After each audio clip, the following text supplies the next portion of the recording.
Allez, pour éliminer, bah, la tarte la quiche que tu nous prépares. il ne faut pas avec l'éliminer. Marie-Laure. Si, on va l'éliminer, mais avant. On va Ah faire du oui, sport. tu vas faire on va la aller place. marcher. Tu vas faire de la Aujourd'hui, place. ce sera pas suivez le guide, ce sera suivez le chef plutôt, parce que Jean-Claude Rigolet est une des figures emblématiques Jean-Claude. de la cuisine gastronomique, avec d'autres comme Jean Bardet par exemple.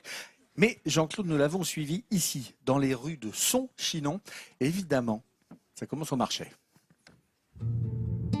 Comme chaque matin, Chinon et sa forteresse sont la tête dans les nuages. Mais son ventre gargouille de monde, car le jeudi, c'est jour de marché.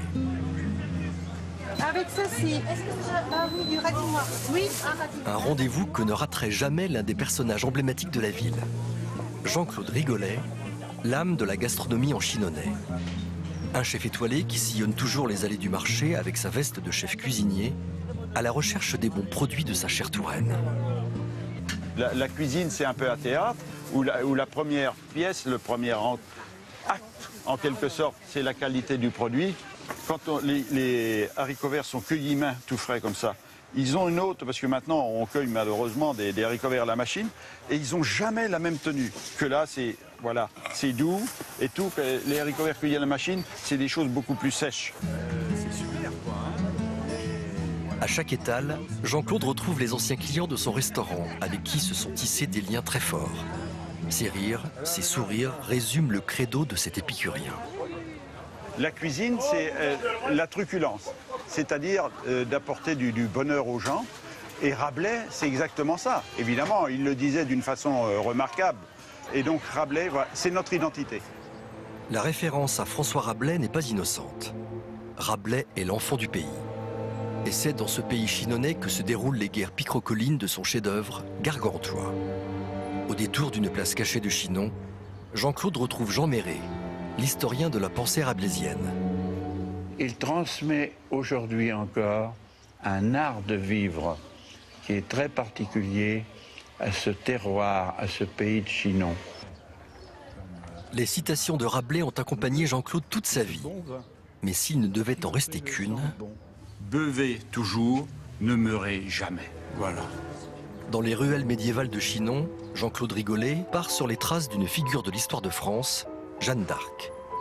Il nous ramène en 1429, en pleine guerre de 100 ans. C'est par cette ruelle silencieuse au pavé disjoint que Jeanne d'Arc, à seulement 17 ans, est venue trouver le dauphin Charles VII au château de Chinon pour le convaincre de lever une armée et aller se faire sacrer à Reims.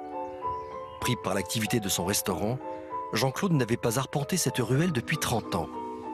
Il la redécouvre avec des yeux d'enfant.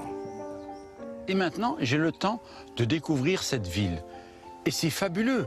Quoi, je veux dire, je remonte cette rue Jeanne d'Arc à partir du Vieux-Chinon, là où Jeanne d'Arc a posé son pied en descendant de cheval.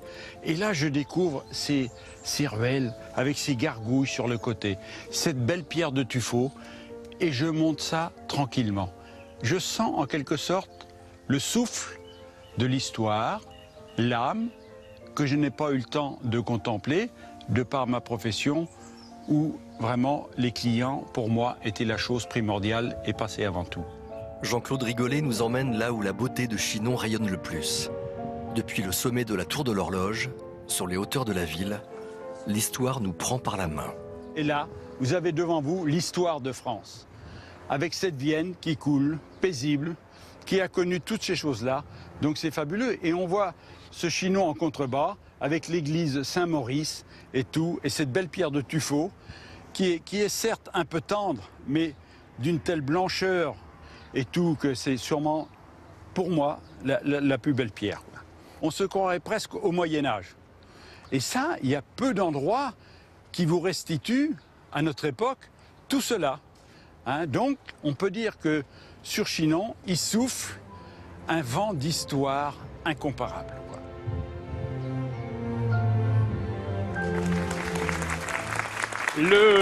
L'âme de Rabelais qui souffle ici sur la cité chinonnaise, sur Chinon. C'est vraiment indissociable de Chinon. Rabelais. Alors, comme si Carmet était son arrière-descendant, son arrière-petit-petit-petit-petit-fils. Hein, tout ça, c'est la même bande. Tout ça, c'est la même bande. Et Jean-Claude, bien sûr, pour cette région, avec son restaurant, il avait une étoile qu'il a gardée pendant des années. Le plaisir gourmand, ben, c'était la référence. Et vous avez vu, c'est un poète, mais comme Bardet, comme tous ces grands cuisiniers qui ont la magie des mots pour transmettre, voilà, le bonheur de la cuisine. Il a toujours les yeux qui pétillent quand il parle de ce qu'il faisait, quand il parle. parle. Ah ouais. Regarde. Et puis il a un humour extraordinaire, Jean-Claude. On rigole beaucoup avec lui. Oui, ben rigoler, c'est normal. Ah oui, normal. Il y a assez peu. T'as compris C'est pas comme si on se connaissait pas. Hein. Non, mais il y a assez peu de restaurants en attendant qui étaient aussi mythiques que celui de Jean-Claude. Parce que quand on disait on va au plaisir gourmand, ça, tu vas en Touraine, tout le monde situait tout de suite. On savait où c'était. Ouais, et ici, on allait au resto. Regarde l'image avec Depardieu. C'est magnifique. Voilà. Qui lui vient d'un peu plus bas, de la région centre, mais plutôt De du Berry. Châteauroux. Ils l'ont gagné à la Touraine. Oui, mais attention, le fils rigoler, de Jean Carmet, rigoler, c'est un berrichon, il est de Vatan.